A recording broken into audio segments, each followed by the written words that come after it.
The FX6 hands down has been one of the most popular cameras that have come out in the last few years. Today, I'm gonna show you my documentary rig setup for the FX6.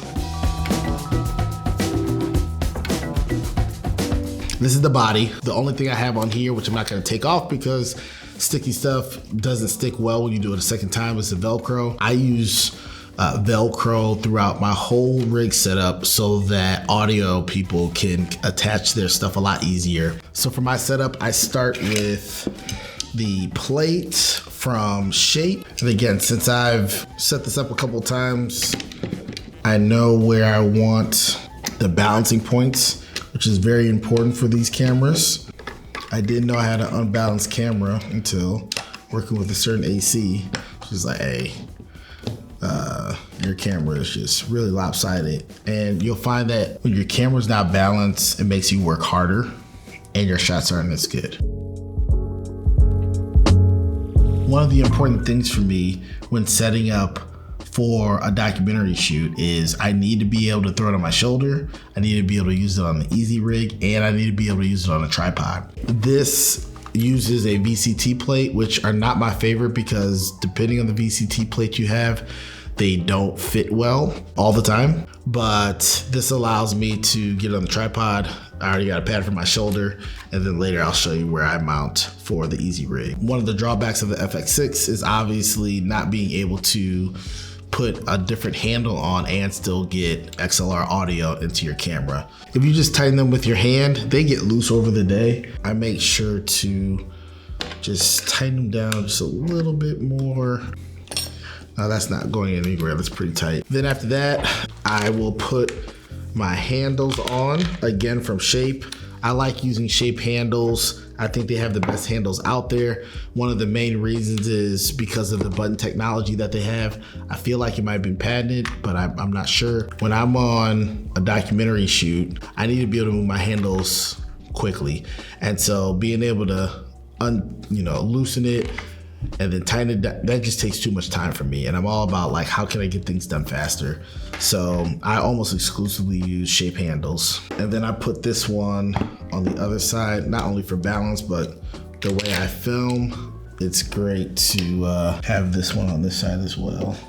One thing very important for me is I'll constantly use the handles as almost a tripod when I want to get low shots, and it'll allow me to mount it at certain angles, and then I use the leveler in the camera to make sure that I'm balanced. Oh, I forgot something. This would not go on next. I have this tilt-to-top plate that goes onto the camera. Then I have a V-mount battery plate for the FX6. This one has a dummy battery in here, I think for stability, and then you screw in to the tilted plate up top. I accidentally didn't know that these had to go together, and so I had a different plate originally. I think I had a wooden camera one, but there is a screw mount right in here. Let's tighten it. Now this plate does not attach natively with this tilted top plate. This naturally has a NATO rail clamp, I believe, and it goes and clamps on the outside of the top plate. But because of the way that this one's built, it doesn't fit with the top handle. So I kind of disassembled it. I made it work for what I need to do.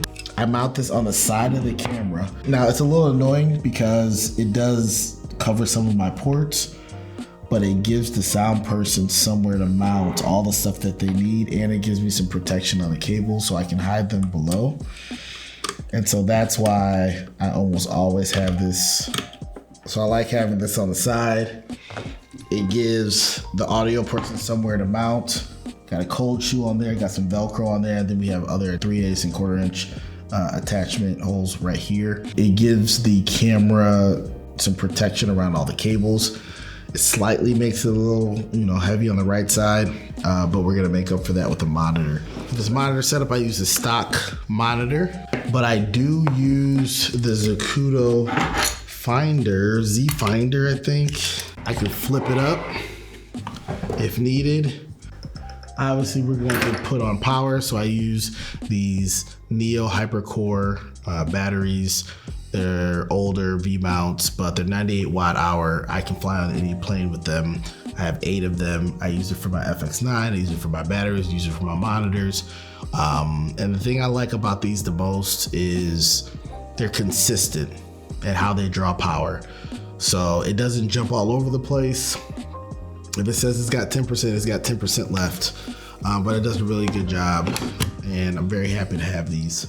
This is a transceiver. This is a Hollyland Mars M1. When I set up my monitors, I always do them to the side because I'm never looking at them straight on. I'm usually cradling it when I'm looking at this monitor. I'll have it on an angle like this. Sometimes I'll use a Noga arm. I don't have this on the Easy Rig almost ever, so it's okay if it's locked in. And then for my lens, definitely would throw on my new 28 to 45 Sigma lens, 1.8. On the front of it, I have Snyder Hollywood Blackmagic quarter mist to soften it up a little bit because they're still super sharp. This is the documentary rig that I use. I'm using this about 50% of the time. It's either between this or my FX9. If I have my FX9 fully built out, I will not have my FX6 looking like this.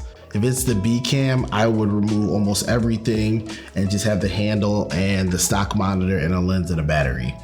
But when the FX6 is my A cam and I'm using my A7S III as the B cam, this is a setup that I would go for. The thing I like about this is it's a lot lighter than the FX9, but still heavy enough to not have those micro jitters. The FX6 by itself is way too light to do documentary filmmaking the way that I film, which is handheld on my shoulder, holding it. People use it in different ways and you do what works best for you, but this wasn't supposed to be here. I had coffee here the whole time. I guess you should stay there. The most important thing for me is that I have a camera that I can go handheld or throw on my shoulder.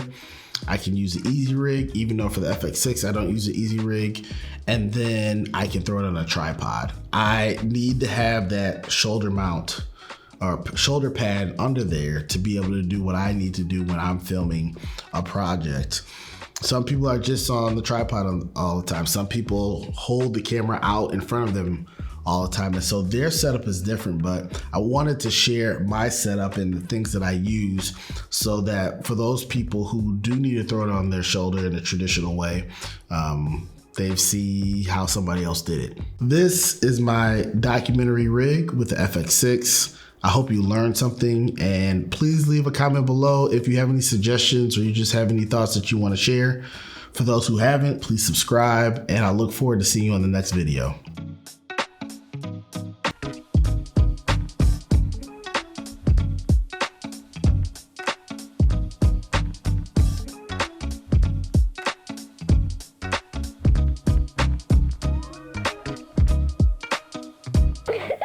Hi, I'm Eric Seals. I'm the tape man. Cameraman!